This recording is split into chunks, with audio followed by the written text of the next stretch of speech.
Hey guys, welcome back to the channel where I cover missing persons, unsolved cases, crime news, and more.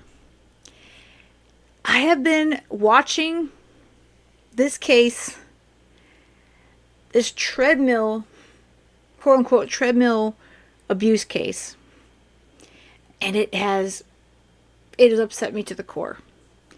Now, I'm going to say right off the bat, if you are not familiar with this case, or even if you've heard something about it, but you haven't seen the actual footage of Christopher Gregor forcing his son,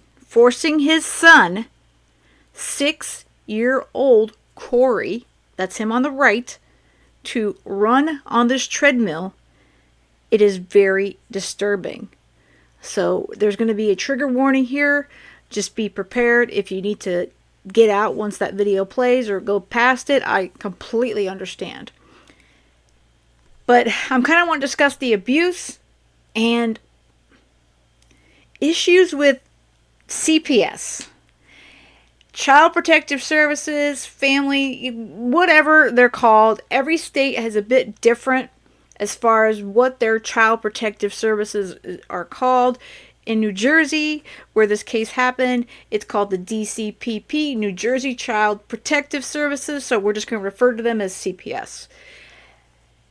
This is yet another one where CPS, in my opinion, has failed a child and was a part of their death. And the first thing that came to mind, there's many, but the first case that I immediately thought of when I saw little Corey with little Tommy Valva. Highly covered here on the channel. I covered it. It made me sick.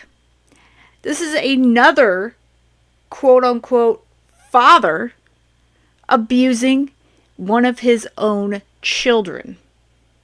Now, they're all slightly different in how they happen, but it's all moms are contacting Child Protective Services, doing any and everything possible to get the custody of their child, get them away from this monster who's hurting them. And guess what? They do nothing. They give them right back. Harmony Montgomery's another one. And it looks like Sebastian may be another one. Sebastian Rogers. There is so many. It's just, we could compile a list that would just be, it would be extensive.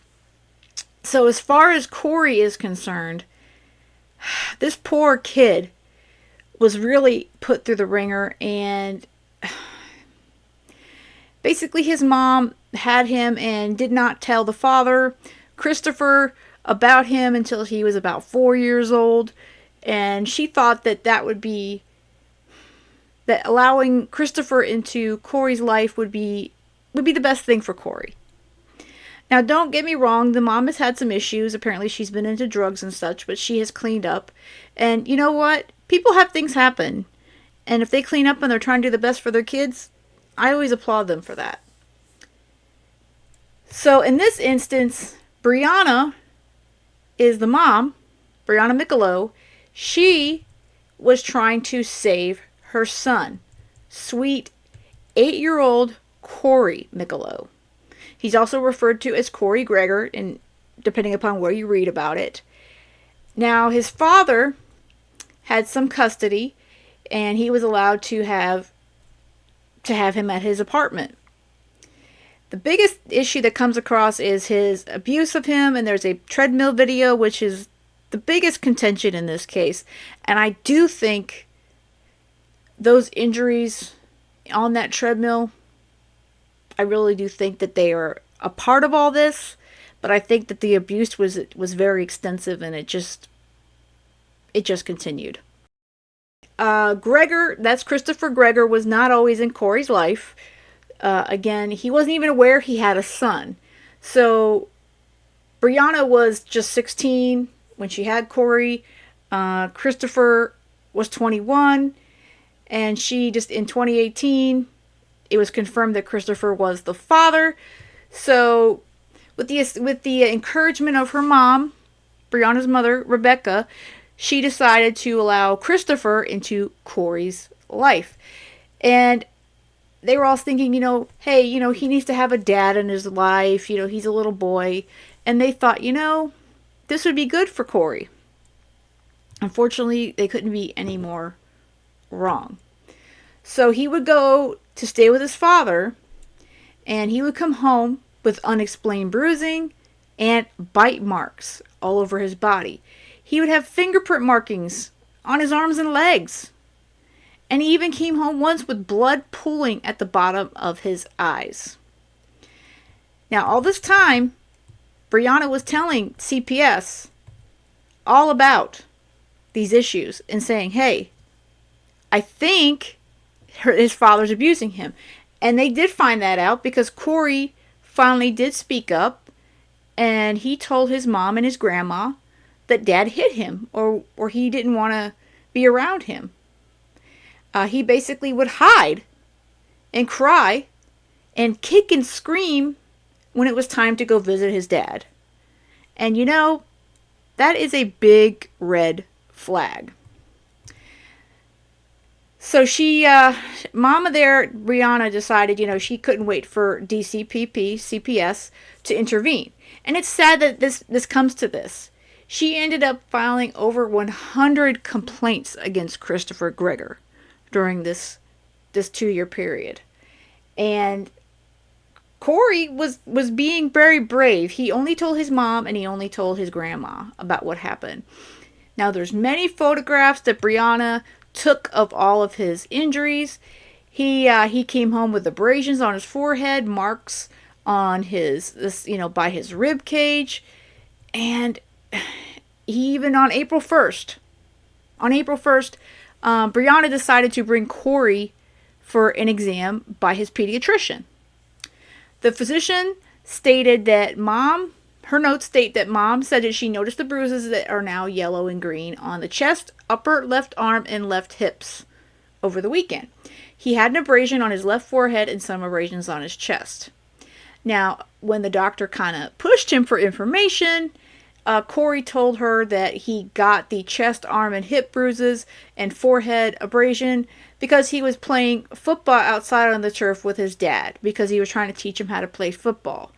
When they pushed him a little further for more information, because the doctor wanted to help Corey, and Mom wanted to make sure that this was taken care of.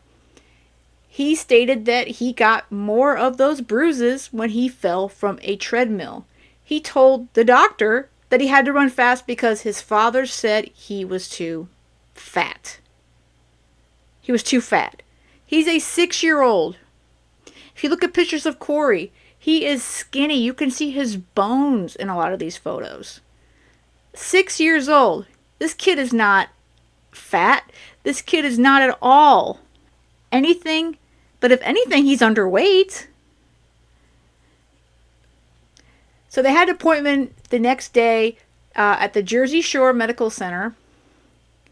But Christopher was supposed to meet there with Corey because he had custody of Corey that day.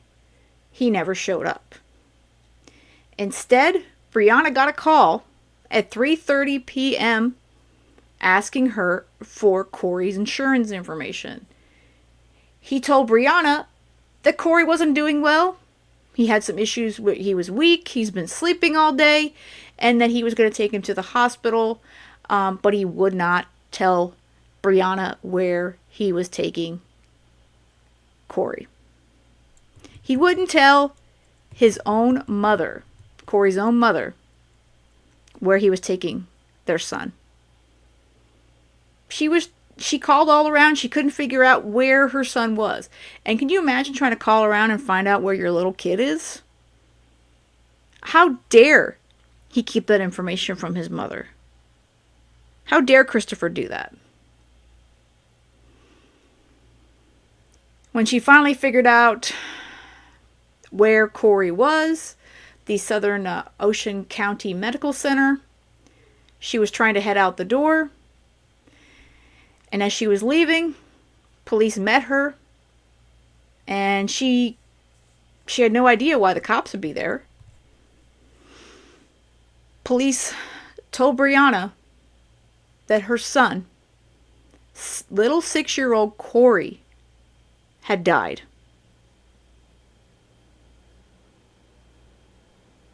She had no idea any of the stuff that was going on, how serious this was. She knew her son was being abused. But Christopher did nothing to even tell her besides, oh, I need this insurance information. Disgusting. And CPS, all of the complaints Brianna put in fell on deaf ears. In fact, when she told them all about the treadmill incident, which could have saved him potentially this day, they said she had to bring him back to Christopher. So I'm going to play the treadmill video, a part of it from when they played it during the court trial. Again, trigger warning, it is disturbing. I'm not going to play the entire video. This is video done from there was cameras inside of the fitness center, the gym, in the apartment complex where Christopher lived. So I'm going to kind of get it to the part where you start to see Christopher really enforcing his son, a 6-year-old little kid, to run on this treadmill no matter how many times he falls, any of that stuff. It is disgusting. It just brings tears to my eyes every time I see it. So that is Monster Dad there on the left. And he's already running on this treadmill. And if you look in the background, when they came in, basically in a nutshell, they entered this fitness center. Dad put him on the treadmill, forced him to run. As if that wasn't bad enough, while Dad does his weight training or whatever the crap he decides to do.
Disgusting. That is purely disgusting. How dare he do that to a 6-year-old? A little 6-year-old child. And that's Mom sobbing in the background, if you're wondering who that is, during testimony at court. And if you go back on the video, you'll see him even, as he's placing him on, forcefully placing his 6-year-old son on this treadmill going God knows how fast, holding him down with his arms. He's biting his head. What the hell kind of monster is Christopher Gregor? He thinks it's okay to bite his son, throw him on a treadmill at godforsaken speeds, call him fat. Who knows what else he's done to this child? Like I said, the amount of abuse, the marks that he came home to his mom with, this treadmill incident was just once. Caught on camera. Thank gosh they have that. But what else was Christopher doing when there were no cameras rolling? What else did he do to Corey? And the sad thing is, Corey, for the most part, kept all of this secret. He only originally told his mom and his grandma. This poor little boy, he probably loved his father. He probably wanted the respect. He wanted his father to think great of him. But his father wasn't doing anything to help him. He was abusing him. You don't force a 6-year-old child to run all out on a treadmill. And then when they continually fall, you don't pick them up and shove them back on the treadmill.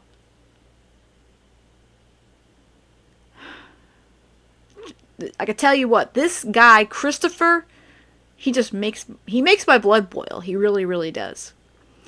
And I know most of you seeing this video, it's probably also got your heart rate up. Let me go through a bit of Nancy Grace, going through some of this case. I love her, and I'm actually very looking forward to meeting her at the end of the month at CrimeCon. I have not actually officially announced her on the channel, but I will be going to CrimeCon. So more on that soon. But let's go through a bit of what Nancy Grace had to say about this.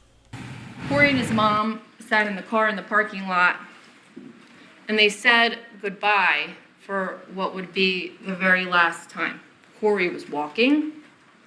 Corey was talking. Corey was fine, except for his bruises. By 9:03 a.m., Corey was back inside the defendant's apartment. By 3:48 p.m., this defendant carried Corey's nearly limp body into Southern Ocean Medical Center. Something stuck out in the prosecutor's opening statement right there. She's given a great opening, by the way. We're taking you inside the courtroom as this case advances. She said everything was fine other than the bruises. The bruises, everything was fine, but the bruises? In what world is that okay? He was fine other than the bruises. The boy is dead, covered in bruises. This after caught on video. Let's see the video. The sickening moment. A father forces what? Oh, look at this. Do not look away. I was looking very much forward to hearing what Nancy Grace had to say about this case. And as always, she didn't disappoint. And I'm not going to play the whole treadmill video again because we just watched it. But you can imagine what she had to say. And I'm going to link to this to this episode of our crime stories in the information of the video, so if you would like to go back and listen to that. But it is just such a disturbing video to watch, and it makes my stomach churn. Seemingly nobody came in that place. I just wish somebody would have walked in. Anybody. And helped save Corey that day. Anybody. Early in the morning, around 9 a.m., Corey's mom, Brianna, drives over to the father's house. Corey is shared custody between mom and dad. She kisses her son, tells him goodbye. He's perfectly fine when he gets out of the car. And we know that around 3:40 later that afternoon, Corey's lifeless body, unconscious, is carried into the medical center. Why was Dad so angry? Was it because Mommy was running late? Listen. On March 20th of 2021, Corey's mom picked him up for a visit. They went to Pennsylvania and they saw their family. They were supposed to be back at about 3 or 4 o'clock. They were in Pennsylvania, there was traffic, and they were running late. Corey's mom told the defendant that. But Brianna's lateness, you'll hear, was pissing him off. He told Brianna to drop Corey off at the apartment complex's gym and meet him there. So she did. Corey and the defendant went into the gym, and you'll see what happened next. Because that gym had a surveillance system, and you will see what this defendant did to his son inside that gym. Inside the gym, the video is speaking volumes. Joining me, an all-star panel to make sense of what we know right now. But I want to go first to a veteran trial lawyer, former homicide prosecutor, host of True Crime Boss, Jarrett Ferrantino at jarrettferrantino.com. Jarrett, before the advent of video cams literally everywhere, there was a very strong chance the father turned murder defendant could have claimed that the little boy had some other accident because the boy was so afraid he would never tell anyone, not even doctors, not even teachers, not even his mother, exactly what Dad was doing to him.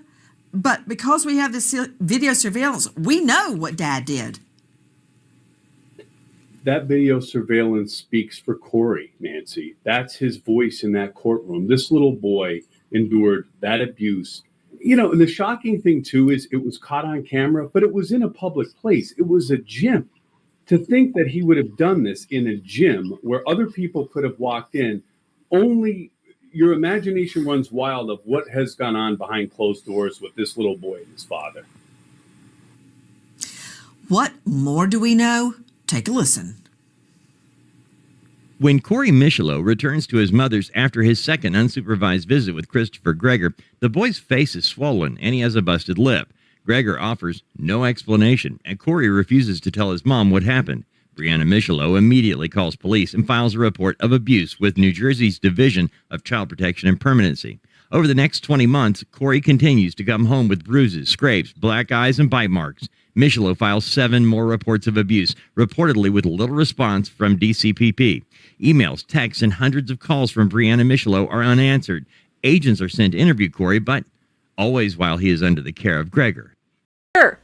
Interview this scared 6-year-old who's being abused by his father in front of his abuser.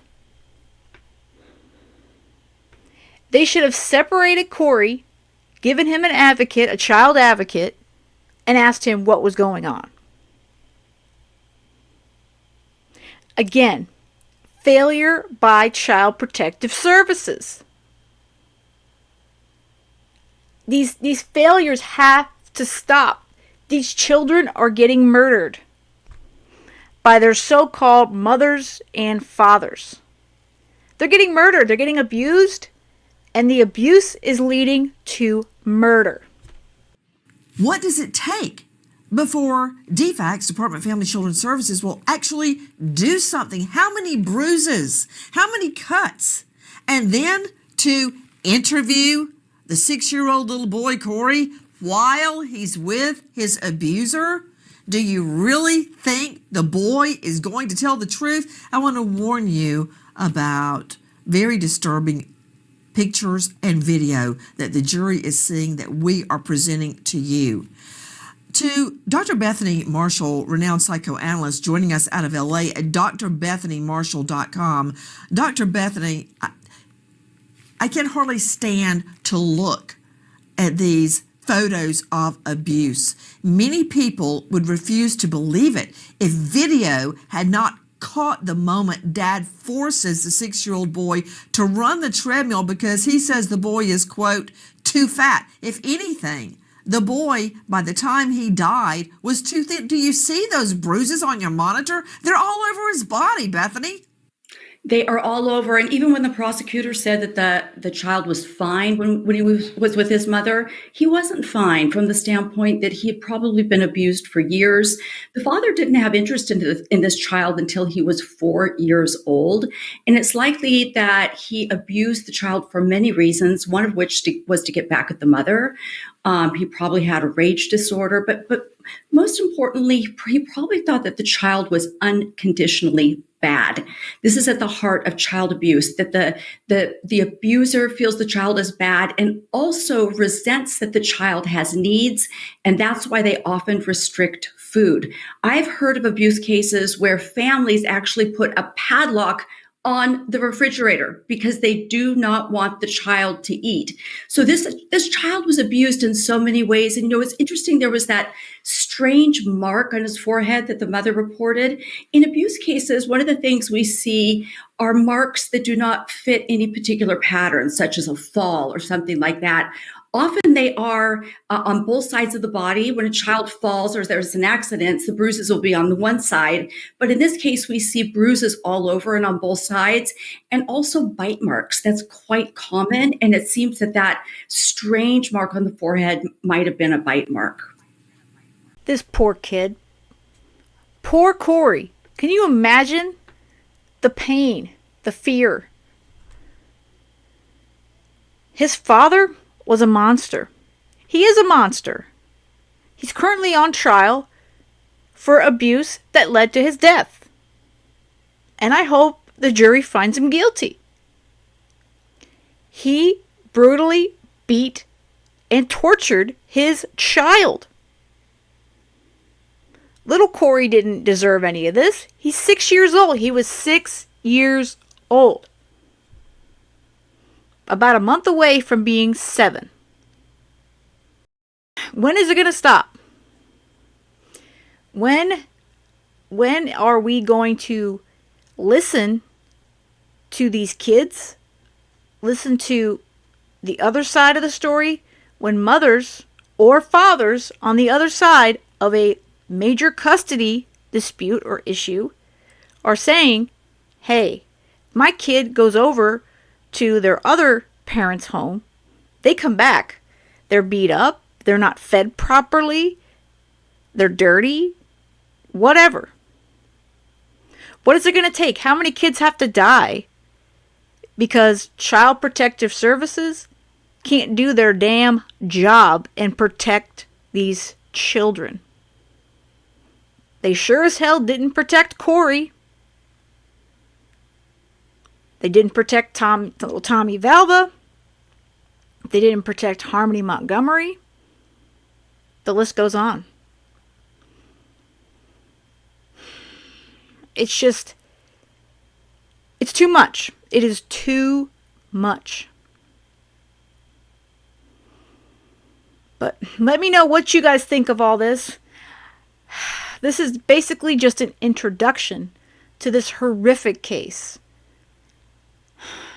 Again, there's a lot more going on, but at the heart of it, it's an abusive father and failures by CPS and the judge who said that he should go back to his father after this whole incident with the treadmill.